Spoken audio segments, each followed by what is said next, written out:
I'm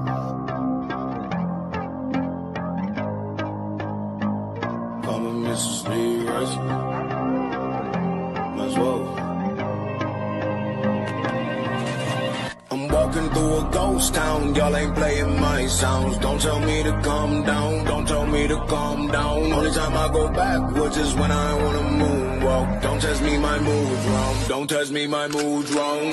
We are who we say that we are. You were lost in the stars, and it's all from the start. Never running no pace, never on the right page, but we still read that book, and we still run that race. Ay. Mississippi Racer riding out, no shortcuts, no time for that. Mississippi Racer riding out, till the wheels fall off, I'm driving that. Mississippi Racer riding out, wheels stop burning, strike the match. Mississippi Racer riding out, red light, green light, red light, good night. Ay. Red light, green light, red light, good night. Red light, green light, red light, good night. Red light, green light, red light, good night. Red light, green light, red light, good night. Time to chill, don't sweat it. What is poppin', y'all? It's your boy, it's Cardi 3, and welcome to this week's episode of Sideline to Sideline. So, let's, introduce the crew.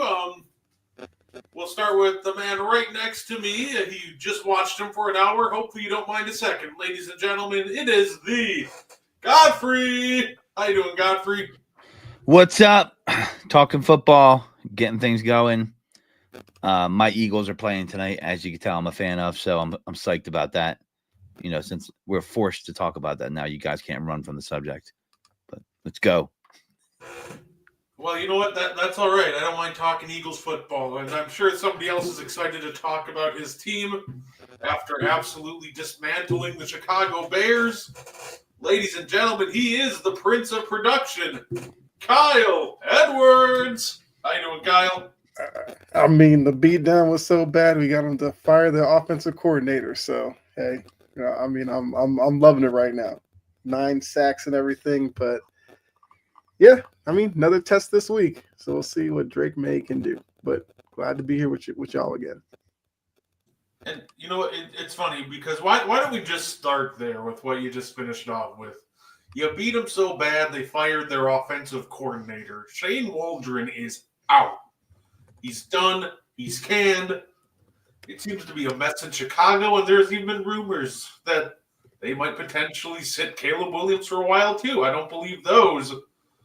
But when asked about why Shane Waldron got canned, Keenan Allen said he was too nice. Guys, what do you think about the Shane Waldron firing, and what do you think about Keenan Allen's comments on him? I think he was being too nice, Keenan Allen. To be honest, I mean, listen, I saw something probably about like 3 or 4 weeks ago. Maybe it was about 6 weeks ago, and it was Jackson Smith and Jigba on. They asked him recently about, he's a great person, Jackson Smith said. But I remember seeing something talking about how what his route tree looked like under Shane Waldron, and what it looks like under the current offensive coordinator, who came from, I believe, Washington University, if I'm not mistaken. And the route tree was like so elementary. It was ridiculous, right? And if you look at same quarterback, relatively the same O-line, different offensive coordinator in Seattle, and you look at Jackson Smith and Jigba's performance from year over year, it's improved vastly. Now, I know there was an injury game with DK Metcalf being out, but he was a first-round pick for a reason. And Shane Waldron just seems to suck. And his scheme is awful. So just put one in a hat, in the bucket for another awful Bears hiring. Yeah, I mean, well, part of the issue with it is Shane Waldron was the OC Seattle when Geno Smith won Comeback Player of the Year. So because of that, he got the Bears job. So the Bears wanted him to, be the guy for Caleb Williams when they drafted him. But now midway through the season, he's such a problem that they had to fire him. And then I think it's what Thomas Brown is now taking over, who was the passing game coordinator, is now taking over as OC. I agree with you. It definitely looks like the Bears made a dumb hire once again. But I also feel like these teams fall into the same trap with unrealistic expectations. Because nobody had a problem with Waldron when they were like 4-1 or something and looking like they were going to sneak into the playoffs. Everybody loved it. Everybody loved what was going on. But now you lose a couple of games and the ceiling's falling in. The Washington game, we learned, guys were turning off Eberflus. We learned, Stevenson's walking out of practice because he's unhappy. So clearly this was a team that when things were going well, everybody was happy. But now that they're losing, now we're wanting to point fingers. And I'm not saying Waldron was some great OC or anything like that, but moves like this, middle of the season, especially when you're dealing with a quarterback, just screams to a dysfunctional organization. And look, Eberflus probably did it to maybe take some attention off of him. Look, Eberflus is probably gone at the end of the year. Like, I don't understand this whole, fire an OC to cover for the coach or whatever like that. You might as well just let him ride it out. Maybe he would have learned something and been better weeks. I don't know. But I just don't understand how he was seen as the guy who was going to lead Caleb Williams in his development. And now all of a sudden he's the worst thing in the organization and had to go. I don't understand that. Well, I do. I mean, here, if I may, I'm going to stretch the technology capabilities. I can share my screen here, right? Yeah.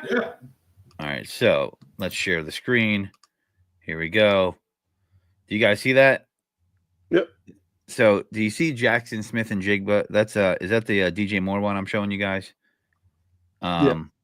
All right, so we're gonna click on that little bad boy here, and then they got this is the route tree without Waldron, and for DJ Moore, and this is the route tree with Waldron for both of them.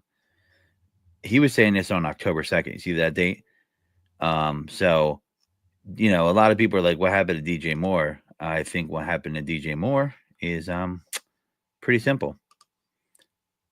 It's called Shane Waldron. And I saw that on October 2nd. I was like, maybe that's just, bitterness or coach speak. But I mean, it's true. It's the truth. It really is. And I just think the Bears just don't know how to pick good coordinators. And, they just can't get out their own way. It's an organizational problem. They're going to ruin Caleb Williams. I don't think, and the talk of possibly benching him, if you bench him in the Bears organization, you're going to get fired. There's no reason to bench him. What they really should have did, and this speaks to how teams are not doing things properly. They should have sat him for at least the first 6 or 5 games, right? But they had a good defense. They figured he could squeak into the playoffs. But you could see where there's inefficiency in the throws. They're not really helping him develop when they're doing it this way. They're hurting the kid, in my opinion. But what do I know? No, I agree with that. I think Shane Waldron just made a lot of I thought he wasn't doing great even when they were winning. You could just tell half the play calls were just like, they made it work, but overall, you can tell he wasn't a great OC. I think maybe one of the problems, too, is he didn't really like to line Keenan Allen up as the X receiver in the offense to really just throw him out into one-on-ones. And we've seen situations, too, with Keenan Allen where he's lined up in the backfield, too. And he's just doing all these different things with Keenan Allen where he's a little bit older, but he's trying to almost use him like he's not, banged up. He's a little slower getting out of routes now. I almost think part of the problem was my point with this is I think he had the talent, obviously. I just think Shane Waldron just didn't know how to put it together. I think there were times where he, misused Keenan Allen and all the guys on offense, and it really showed. Imagine a world where you have one good year of Geno Smith and he gets you an OC job somewhere else. With a young quarterback. I mean, that's what I'm saying. Like, Geno Smith was seen as damaged goods when he got to Seattle. He had a great year. Waldron got a lot of the credit for that. So now you pair him with a rookie quarterback. You know there's going to be bumps in the road, especially when you start him from day one. But now it's like Chicago's surprised that Caleb Williams is struggling midway through and needed somebody to take the fall for it. That's what this screams of. And to then fire him and now talk about, oh, there's conversations about benching Caleb Williams. So then, what, like you said, Garfield, like, what's the point of that? He's making the mistakes now. You might as well just let him play through it now. Play for next year anyway. Yeah. I just don't think he's getting set up for, and that offensive line is trash too. So you're going to run all the. That's something we knew though, but they decided to go out and load up at wide receiver, and bring in Waldron. How do we know Waldron's game plan isn't terrible? It's just the old line stinks so much he can't implement a lot of it. Well, look, I'm going with can't get after the quarterback, and they sacked him 9 times last week. I'm going with Exhibit A of the Jackson Smith and Jigba route tree from last year. That's my. I think it could. I think both things could be true. Bad offensive line, bad offensive coordinator. You know, I don't think Caleb is washed. I see people saying that. I'm like, man, that's if you put him on Washington, I'm thinking he's having similar success, if not better. You know, Jaden Daniels might be a better runner than him, but I definitely think Caleb's a better passer. It doesn't show right now, but let's not forget, everybody's acting like Jaden Daniels is Joe Montana. You know, he's not. I saw the first 2 games, and he's doing a good job, and he's passing well. But his his repertoire is, I think, the throws that he can make compared to Caleb Williams is limited versus the run and athleticism that Caleb Williams compared to Jaden Daniels is limited. I'm just saying, put them on that. The reason why they're having success in Washington is because their O-line is playing really well. They signed 2 free agent guys, I believe, from the Chiefs, and interior guys, and they're doing good. They're doing really good, and that it's because of that O-line. Yeah, I think it's just wild to even think that right now Caleb Williams is the issue in Chicago. And I'm just praying for Caleb, and I'm hoping this year the Bears do it right, just completely, I guess, tear it down and restart around Caleb, find a coach that wants to play with him, and actually coach him up and make sure he's a good one and go from there. You don't want to see another lame duck coach. Do you trust that organization? No, I don't. Get the right guy. Knowing the Bears, they're going to be like, oh, well, Matt Nagy's doing really good. Let's try him again. Yeah. Because, like, look, if you're the Bears, you would think, you know, maybe you go after Ben Johnson. We know Ben Johnson's been a big name for a couple of years now. I don't know if he would leave Detroit for Chicago because he had options last offseason and decided to stay. But yeah, get some young offensive mind. Of course, he's going to have his own issues being a first-time coach or whatever, but live with it. That's what I'm saying. Like, these teams with these unreasonable expectations are what's messing up these rookie quarterbacks more than anything. Because, like I said, the Bears started off really well, and it seemed like that made the Bears think we could be a playoff team. How do we do that? Past 3 or so weeks will show you. The early start was probably them surprising a few teams, but they're not ready to be a playoff team because we've seen defensively they've had some issues. You know, not just the Washington game with Stevenson and all that kind of stuff, but you know, defensively they got their problems. They have the O-line problems. They have, I think Caleb Williams has had like issues with connecting with like Roma Dunze on some throws, and he's missed some throws. But he's also hesitant to make some throws because he assumes the pressure is going to get to him. None of those things scream playoff team. So what they should have done was, like you said, Eberflus should not be coaching the team, but they kept him, whatever. I kind of feel like you might as well just have wrote it all out, let it play out, and then at the end of the year, if you had to clean house, you clean house. I mean, Trajan, I agree. I assume they'll probably call Lincoln Riley. But the way the Bears organization is run, I wouldn't be surprised if some of these big names just say no. I kind of thought I wouldn't have been shocked if Ben Johnson, if they offered them the job last offseason, took it. That seemed like a on the surface, it seems like a really good job to have. You have Caleb Williams, you have an elite defense, he has weapons to work with. Like, tools are there. They just got to find the right guy to really just mix it. But we'll see. We'll see if they're able to land that big fish. Because, yeah. Yes, I did not understand why they thought with a rookie quarterback, if we get him wide receivers, he'll be fine with the O-line being as is. And I get it that sometimes O-lines are seen as terrible before the season, but they play a little bit together and they look a little better. This group clearly is not trending that way. Because if they keep this up, Caleb Williams is going to break David Carr's record for sacks. He's only like 10 away. Maybe that's what they're thinking of benching him for, so he doesn't break that record. Because you give him 2 more games, he'll break that record pretty easily. Yeah, I think Ryan Poles, I think, is I'm a Justin Fields fan, but it looks like, in my opinion, he made the right call at this point.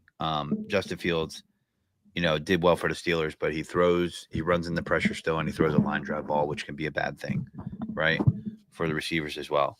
The evidence speaks to that being true by Russell Wilson, playing better and igniting the offense, if you will, in Pittsburgh. So him going with Caleb Williams, I think, was the right move, although I didn't think it was last year. But some would argue that maybe you should have built along the interior and then kept Justin Fields, right? So, it's easy to say that now, but, Ryan Poles, I don't know if this will cost him his job or not if it keeps spiraling downward, but I think the players, they said, went to the coach about Eberflus. So there was a mutiny, and they had to get rid of this guy. So if the players feel that way, and you saw it, if you looked at DJ Moore in the beginning part of the season, there was just something wrong with his body language, like how he was playing as a player, very un-DJ Moore-like, showing frustration in the Houston game. And I think a lot of that had to do with the play design and him not being confident as a veteran in the ability for the team to execute what the offensive coordinator was putting on the table to execute. And that's why I think you had this player mutiny. I mean, that's outside of Romadunzi, I mean, you got 2 very experienced all-pro NFL receivers in Keenan Allen and DJ Moore, right? You have, on the defensive side of the ball, you have a good defense. So it just seemed like that offense didn't form its own identity. What are they? What do they do well? How do they attack on the offensive side of the ball?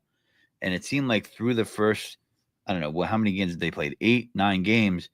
They haven't formed or forged an identity at all offensively.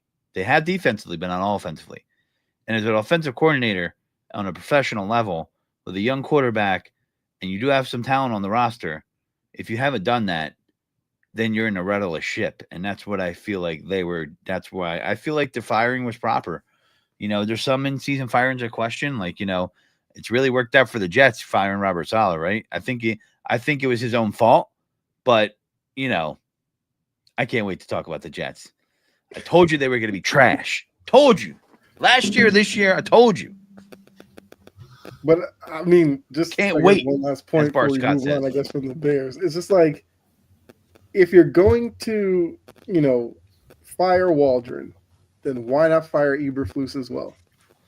You want to do the midseason thing, then let's tear it down.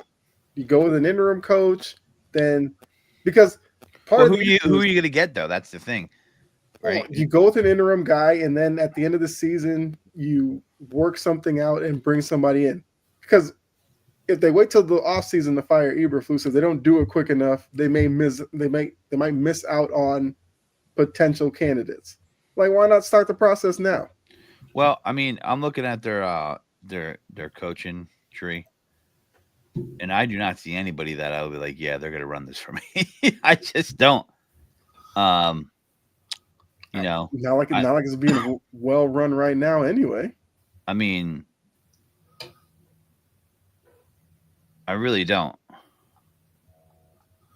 So I don't know. I mean, I think that if you fire Eberflus, what you're saying is that the season's essentially over. I don't think they're ready to do that. That's essentially what you're saying. I don't know, man. Maybe they look at Eberflus as like a CEO type of head coach. Who knows what the Bears are thinking? I mean, who knows what they're thinking half the time? But I don't know. Well, I hope Matt's job is safe and he gets a nice contract extension after the year. Completely, unbiased. No, but yeah. So we'll see what the Bears do. Hopefully, Keenan Allen showed up fluffy. He's horrid. He has been terrible on anything past 10 yards. He's been like great in that 0 to 10 yard range, but once you get him in that 10 to 20 yard range and beyond, it's not good. So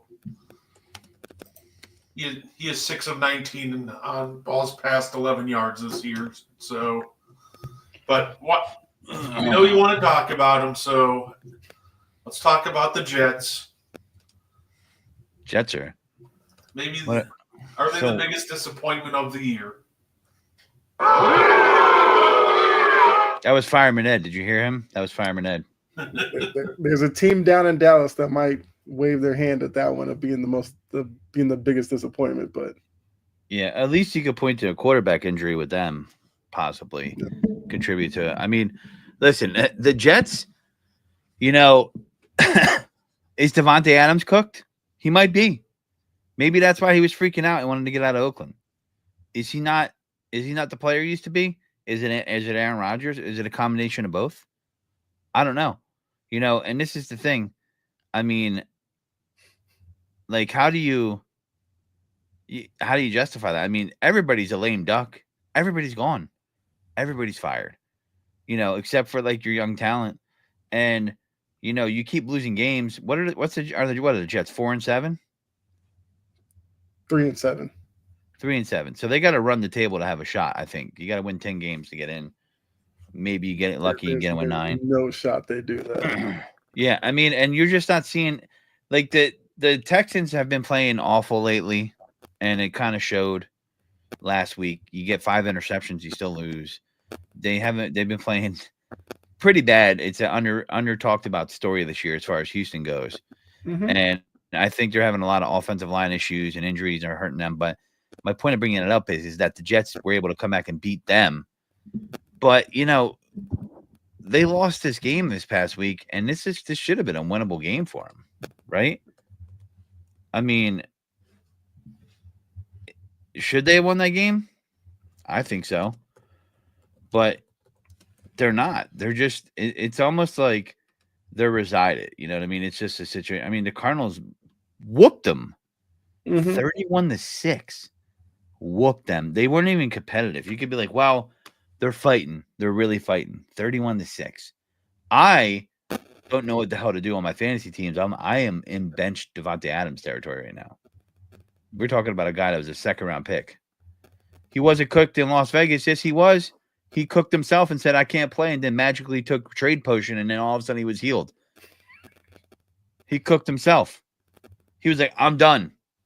And then, you know what, though? He looks cooked now. I mean, I don't know. I can't tell if it's the routes or it's the throws or it's both. You know what I mean?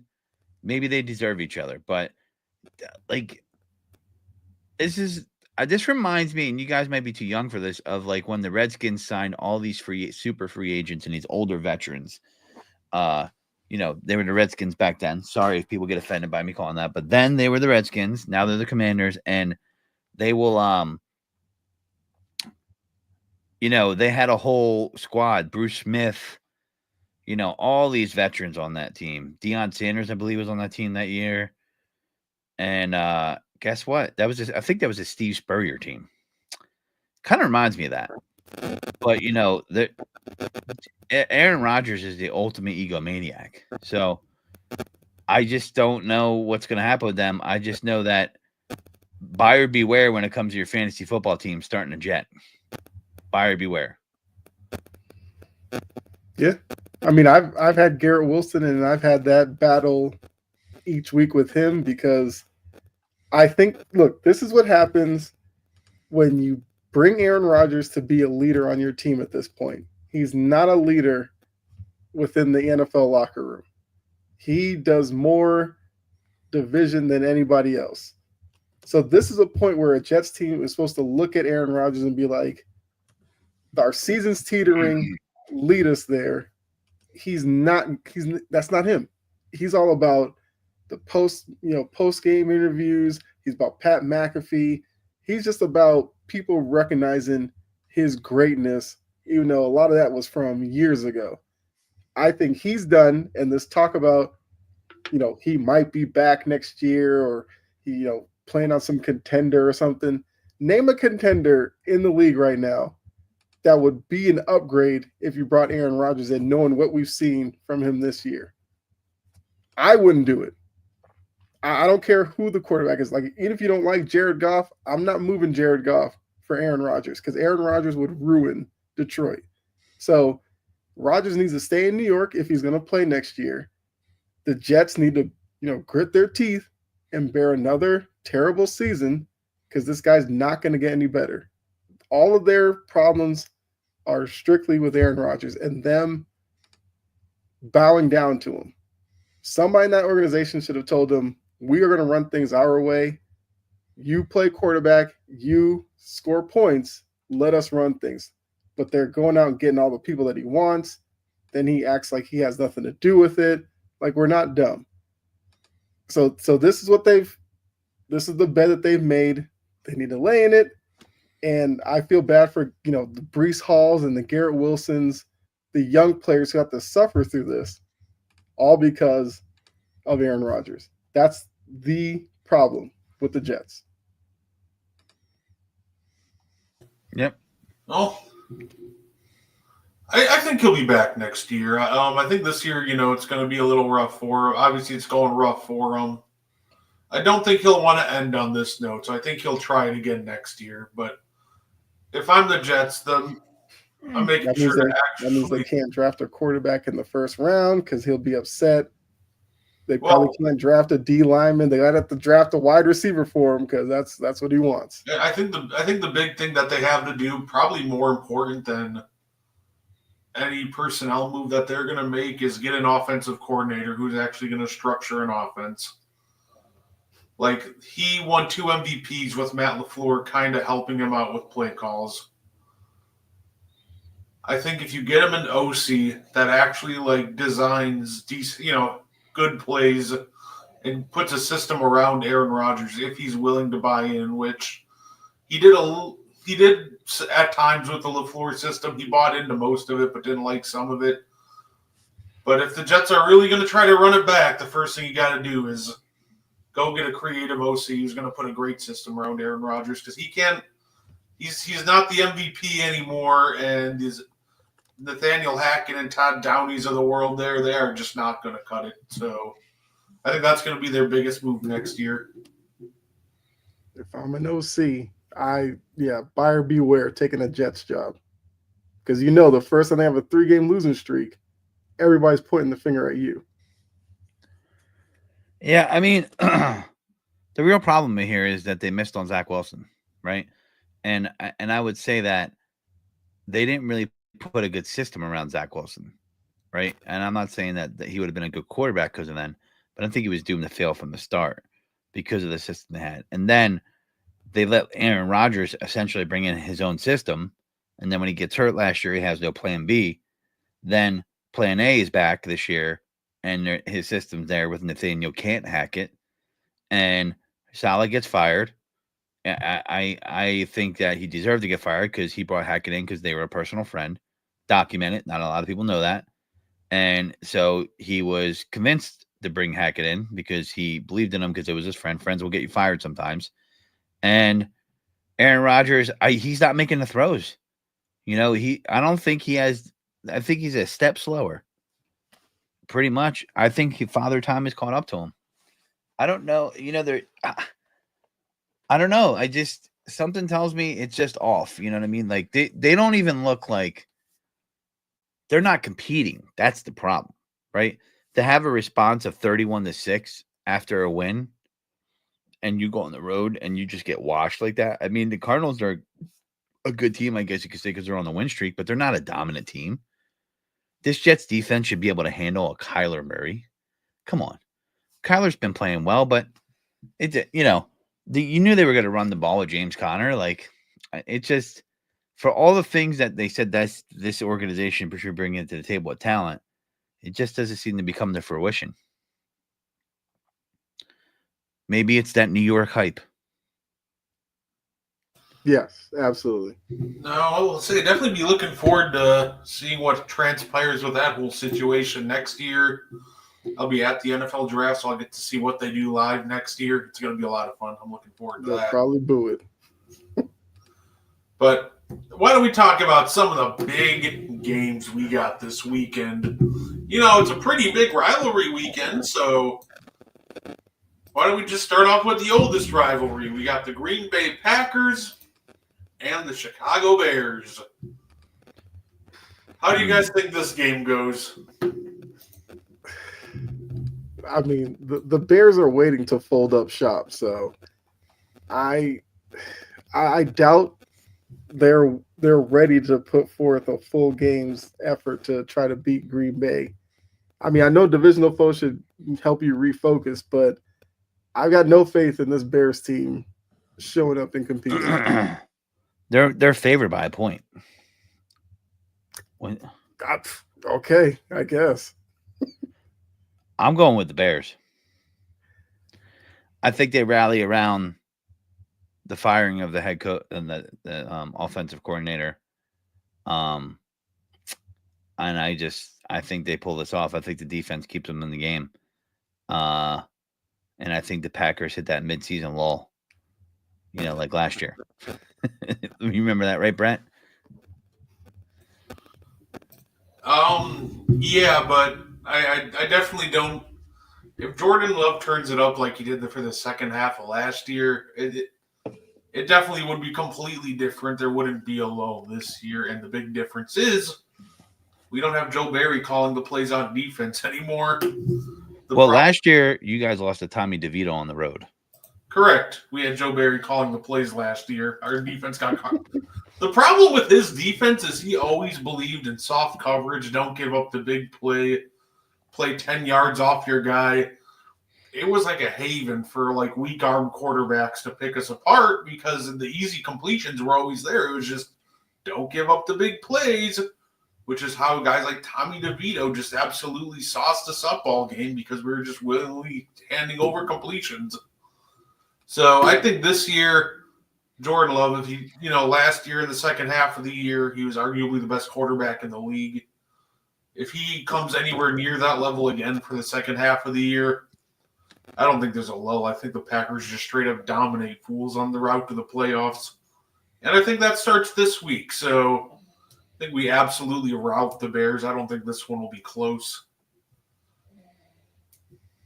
I think they're already taking shots at each other. Xavier McKinney already called out DJ Moore for walking off the field a couple weeks ago. So rivalry week is upon us, and I love it. Gotta love it. If they're favored by a point, I might have to go put money on the Packers real quick. Okay, so I just saw ESPN Bet has Green Bay 5.5. I'm on free scores and odds. So no, and you know what? We got another fun rivalry. No, that was a mistake by the computer. They are 5.5, which it seems proper. But I could see 5.5 points I still would take with the Bears being at home. If this was in Green Bay, I'd be thinking otherwise. I mean, their defense isn't bad. We do know that, right? Yeah. I don't think that – I think they could put together an offense that makes sense, right? If you're going to I would hope, maybe I'm wrong, if you're going to fire a coach, you have to ask, well, what are we going to do instead of that? Maybe they don't have a plan, but they sure as hell should, right? I don't know, man.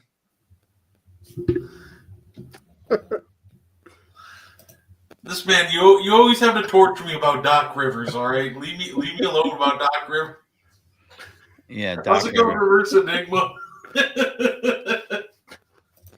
he's a friend of mine that Doc big Rivers fan of gives everyone. the worst inspirational speeches ever.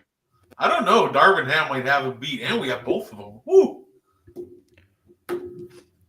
Like at least Doc Rivers never went salute at the end of a huddle. So, but you know what? We're talking football here. We got another fun rivalry game. We got Steelers Ravens. Both of them are a 12 o'clock game. Weird, but You said 12? yeah, they're both the 12 o'clock game. Yeah, Brett Central. Oh, Yeah, I have to remember that when he says that too. Yeah. Brett, you got to understand, East Coast is king. We don't go by Central Time. Oh, No other time zone matters besides East Coast. Oh, yeah, it's fine. It's the 1 o'clock game. 1 o'clock game. Ravens Steelers 7-2 versus 7-3. How do you guys see this going? I mean, this one is interesting because the Ravens secondary is what it is. You got Russell Wilson, who loves throwing those beautiful deep balls, and you figure Pickens and now Mike Williams, which circling back to the Jets, he couldn't make plays with the Jets, gets to the Steelers midweek, and catches the game-winning touchdown. So clearly wasn't Mike Williams was the issue with the Jets. But anyway, so I guess it's going to be, can Russell Wilson take advantage of that? Can Baltimore, get off their high horse and realize that the secondary stinks and force Russell Wilson to do something else with the passing game? And what does that Steelers defense do against Lamar Jackson? We know he's going to, scramble around. He's going to run a lot. Can they contain him and force him to stay in the pocket and try to make throws? If they can do that, majority, I think the Steelers can take this one. Because I just feel like the energy that Russell Wilson has brought to that team, I feel like these games are always close anyway. It's in Pittsburgh, so I think I would go with the Steelers. I know the Ravens are favored by a field goal, but I think it's the Steelers' chance to really cement themselves as a team you should worry about in terms of AFC playoffs and everything. I think even with them being 7-2, I still think a lot of people are hesitant to really consider them a good football team. But you beat Baltimore, knowing everything about them. Everybody talking Lamar with a third MVP, which makes me sick to hear, but that's what they're all talking about. The Steelers can make a big statement, and I think they do. I think Mike Tomlin will have the Steelers ready to go, and I think they get it done. You're not worried about the Deontay Johnson revenge game? Not a chance. How many times do we think Lamar is actually going to find him? That's the real question. And they have to stop Derrick Henry too. I want to show some love for Derrick Henry, of course, because he's doing his thing. So if they can stop those two in the running game and keep Lamar in the pocket, that's the path for the Steelers here. So I would like to just add that Lamar is questionable right now with a leg injury. I'm sure he'll play, but that's also ducking already. Yeah, he's playing. There's no way he's not playing. I mean, listen, the Steelers, they beat the Ravens a couple times last year, 17-10. That was with Kenny Pickett at quarterback. Yeah, I think Lamar's like 1-4 against the Steelers. Yeah, they beat them twice. I don't know if the last game meant anything last year. They beat them twice last year with Kenny Pickett. Yeah. If you're going to give me 3.5 points for the Steelers at home, I'm taking it against the Ravens. I mean, they give the Ravens fits all the time. I do not foresee this being a 40-point, 35-point effort from them. And the only thing I would say is Highsmith is hurt, and that is a big piece to the Steelers' defense. So it does hurt. But that's a deep enough defense where they'll be able to make that up. And they give them fits. I mean, they held them to 10 points last year. We'll just say it was the one game. And I always go back to, like, how did they beat them with Kenny Pickett?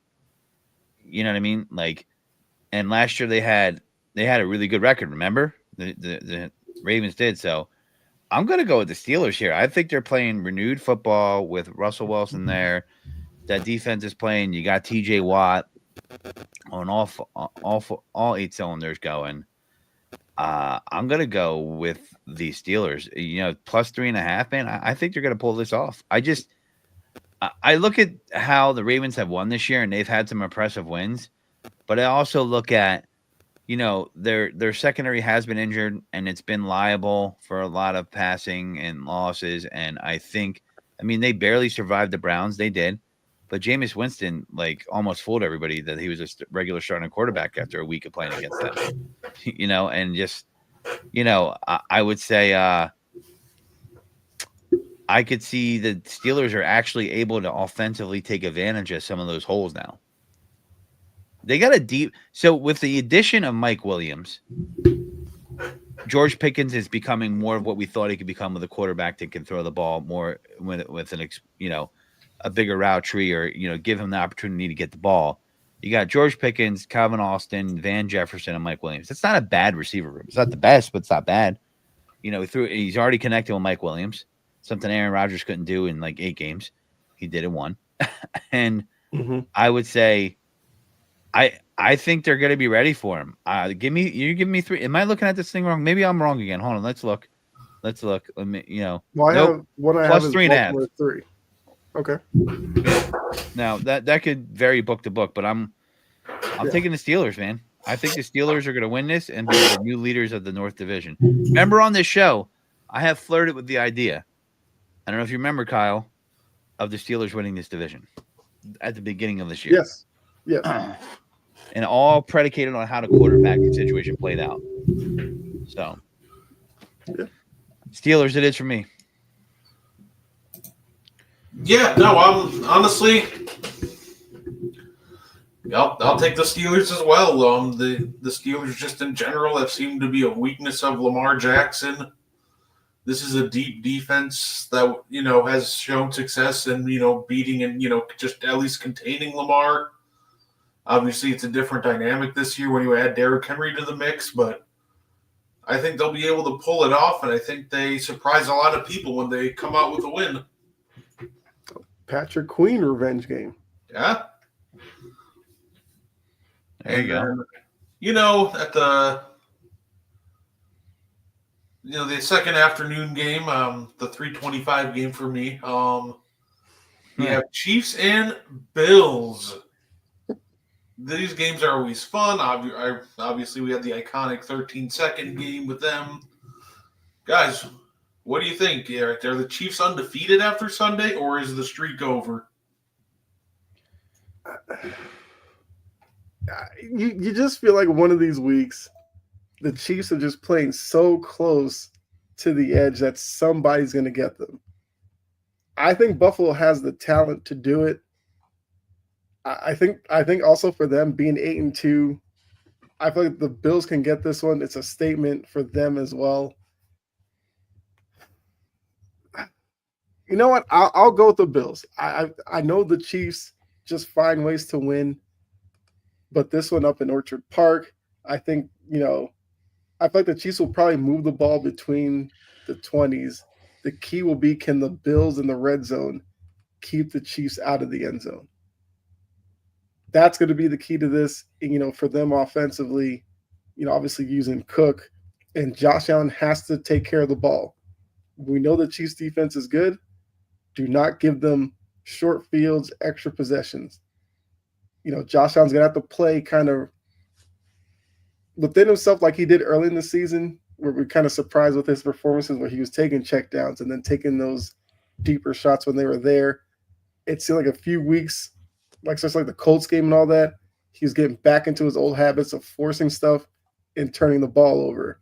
So if he can play a little bit better, like early in the season, I think they can do it.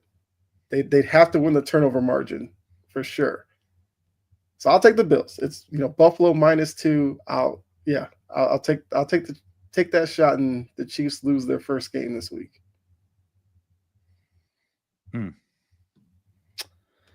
that's a tough one. I mean, the Chiefs just keep finding ways to win. Like the blocked field goal was unbelievable. At a certain point, you're like, this must be God's team. If you're gonna give me Patrick Mahomes though with plus points and +2, that's pretty tempting. The Bills got boat raced by the Ravens, right? And I think that was in Buffalo. I could be wrong. I can't remember, but it doesn't really matter. I think in the long grand scheme of things, if anybody could look that up for me, but the Chiefs are getting Juju Smith-Schuster back. They're getting Isaiah Pacheco. I don't think will play this week. It was in Baltimore. And this is in Buffalo. Yep. Yeah, can they beat them? Sure, it's possible. I think it's going to be a shootout. And I think the Chiefs are going to prove to be too much. Their defense is better than people think. Is Amari Cooper going to play? I don't know what his status is. That can make a big difference. But if they're going to beat them, they're going to have to run the ball. And that's how you're going to have to beat the Chiefs. But the Chiefs aren't completely inept to stopping the run either. So it's one of those things where, like, how are you going to scheme this game against that defense? And I just kind of see, I don't know. I'm going to go with the Chiefs on the road, man. Everybody keeps doubting them. I mean, they have to eventually lose. They do have that hiccup game once a year. They almost lost to the Broncos, so you think they're on the ropes. And it's a tough game, man. Right now, where it stands, I think I'm going Chiefs on the road. And double down, just a fun question. Like, all right, let's say the Chiefs do win this week. What are the odds? Like, give me a percentage you think the odds of them potentially finishing the season undefeated are. We're looking at a 5-week stretch after Carolina. Their schedule is really Raiders, Chargers, Browns, Texans, Steelers. Those are all very winnable games for them. So, well, the Steelers could beat them. I think the Chargers could make it interesting. I think every team not named the Panthers and Browns could make it interesting, but yeah, no, I think that's an interesting thought. If they do get by the Bills, there's a real chance that they could potentially pull off an undefeated season, but obviously it's not going to be easy. Yeah. But you know what? Why not? Let's get to tonight's game. Hopefully you weren't tired about talking about it after an hour, Godfrey. We got your Eagles. We got the Commanders. Kyle, why don't you start us off? How do you see this game turning out? I mean, look, this is definitely a game I'm looking forward to because we'll see Jaden Daniels going up against an Eagles defense that has played, I feel like much better here lately. And I think Jaden Daniels has also kind of come down a little bit off of the great start that he had. So for the Eagles, I feel like they'll be ready for this game. It's in Philly. They've kind of been in this territory, done that, and they know what to do. Commanders are playing with house money. They weren't supposed to be here. A lot of people have questions about Dan Quinn as a coach, Cliff Kingsbury as an OC. They passed the test with flying colors so far. But now we're into November football, hostile environment. How do they look? I want to go with the Commanders because I think they're getting Brian Robinson back. He will be kind of key for them. Establish the run, stay ahead of the chains, all that. I just have a feeling that the Eagles pull this one out because it's in Philly. And I think the moment might be too big for the Commanders in this one. I mean, they play again in a couple of weeks, right? Down in Landover or wherever in Maryland. I can see the Commanders winning that one. I just think this one, it'll be a tough ask for Jaden Daniels to win. So I'll take the Eagles tonight. Ooh. I mean, I'm going to, I guess, predictably go with the Eagles here, right? So Here's my thing. A lot of trend that people don't notice on football is if I would say a workhorse running back or a running back that's the lead running back on the team, they tend to tamp down their touches the week before. You know, Robinson was declared out. He was trending toward maybe he didn't play last week. Saquon Barkley, it became a blowout. They sat him. He didn't get as much touches. He only had 14 rushes. Not a ton for him. So they're ranked against 28th against the run. Their pass defense stinks. A.J. Brown eats them alive every time. It's Devontae Smith's birthday. I think I'm going to put money on him for a touchdown just because of that. Didn't know if you knew that or not. This could be the Jahan Dotson revenge game. Does he get a touchdown? Their offense, I think they're going to have a big passing game. It's going to be set up through play action, through the run, and I think they're going to pass more. I think that they're going to – this is the biggest test they've had all season in Washington. They've had they hung in there with the Steelers, and if you look at the game they had with the Steelers versus the game the Eagles have with the Cowboys, that was a knockdown, drag-out fight they had with the Steelers on a short week versus the Eagles resting pretty much virtually almost all the fourth quarter, all their starters. So, and it's at home. I'm going to go with the Eagles here. Do they cover by 4.5 points? I think they will. But that's my play. Yeah, that's kind of how I saw this game going too. I think the Eagles just pick them apart through the air. Obviously, the Commanders did get Marshawn Lattimore, but he's not playing today, which is smart. Give him this extended week to really try to integrate with the defense. Well, they said was he hurt, Lattimore? No, I don't think he's hurt. He's just inactive. I think they're just going to wait till after this game to let him play next week. Give him the extended week. Yeah, I'd say there's nothing about an injury with him, at least from what I saw. Okay. Yeah. He's a little long in the tooth anyway. Yeah, well, I think he'll be definitely helped his defense out a lot. The next time these teams play, I think he'll be a factor, but as of right now, we said it before, I think a lot of these guys on the Commanders' defense are just currently out of position in that secondary. So I think with wait, you think what's the guy's name? The Juice or St. Juice? Yeah, he's not a quarterback one. He's not a quarterback 5. He's not a quarterback 6. He stinks. He is awful. He shouldn't be a starter. Like that, and he gets burned all. Listen, A.J. Brown is good. Someone's getting cooked by A.J. Brown bomb tonight. You know what's happening. Devontae Smith's going to get a tutty. And I'm not saying it's because I'm Eagles. I'm watching it. I mean, teams for some reason say we're going to run against the Redskins, and you can, but they should be passing more, and teams have passed on them. I don't know. We'll see. I'm going to be upset if they lose. Could happen. Never say never. Right. No, that's fair enough. I know I'll be upset if the Packers lose this weekend. It'd be the worst birthday ever at that point.